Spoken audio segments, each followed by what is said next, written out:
Bienvenidos a Mundo de Liderazgo. Hoy quiero hablarte de una de las frases más repetidas en el mundo empresarial. Un buen líder debe motivar a su equipo.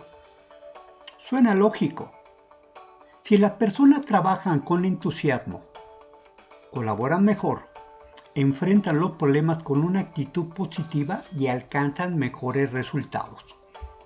Entonces, parecería que mantener motivado al personal es la principal responsabilidad de cualquier líder. Pero aquí hay un misterio que todos hemos visto. En una misma empresa, bajo el mismo jefe, con el mismo salario y las mismas herramientas, algunos colaboradores muestran un gran compromiso, mientras que otros apenas cumplen con lo indispensable. ¿Por qué? Si las condiciones son prácticamente las mismas, unas personas trabajan con entusiasmo y otras no. El entusiasmo se va apagando poco a poco. La mayoría de los colaboradores inician un nuevo empleo con entusiasmo. Quieren aprender, demostrar su capacidad y sentirse parte de algo. Sin embargo, esa energía inicial comienza a apagarse cuando todos los días se enfrentan a procesos complicados, herramientas insuficientes, instrucciones poco claras o un ambiente donde únicamente se señalan los errores. El entorno termina consumiendo el entusiasmo con el que llegaron. Por eso, antes de buscar cómo motivar, conviene hacernos una pregunta incómoda. ¿Qué estamos haciendo mal? ¿Que está apagando el compromiso de nuestra gente? Existe la falsa creencia de que la motivación es algo que un líder puede inyectar a base de discursos inspiradores, bonos o insistencia. La realidad es muy diferente. La motivación es intrínseca. El compromiso real nace del interior de cada persona. Depende de sus valores, sus metas y su disposición. El desgaste de la insistencia. Por más que presiones, si una persona no quiere cambiar, el entorno generará el efecto contrario: resistencia, frustración y apatía. No se puede obligar a alguien a que quiera hacer algo. El verdadero rol de líder. Entonces, si un líder no puede motivar directamente, ¿significa que no puede hacer nada?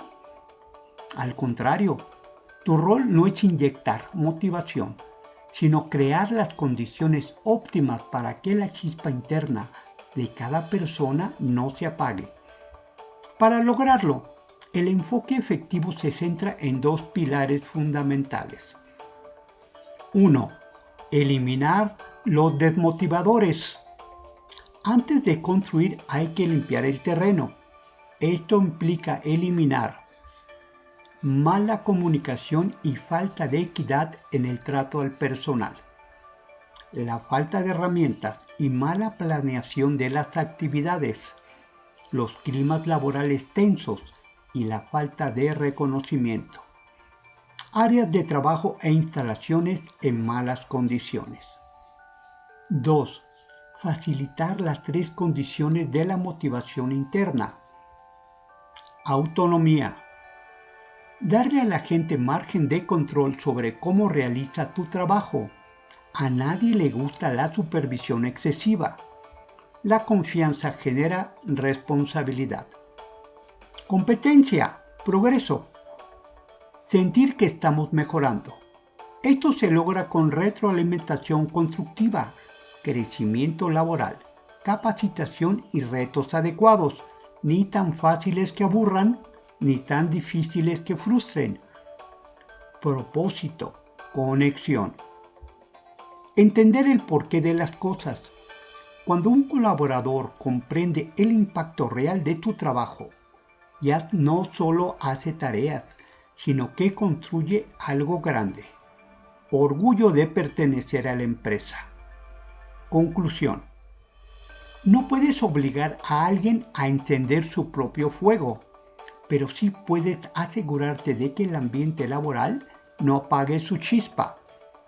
En lugar de pensar, ¿cómo puedo motivarlos? Pregúntate, ¿qué puedo hacer hoy para dejar de desmotivarlos? Si este video te ayudó, dale like, suscríbete y déjame conocer tu opinión en los comentarios.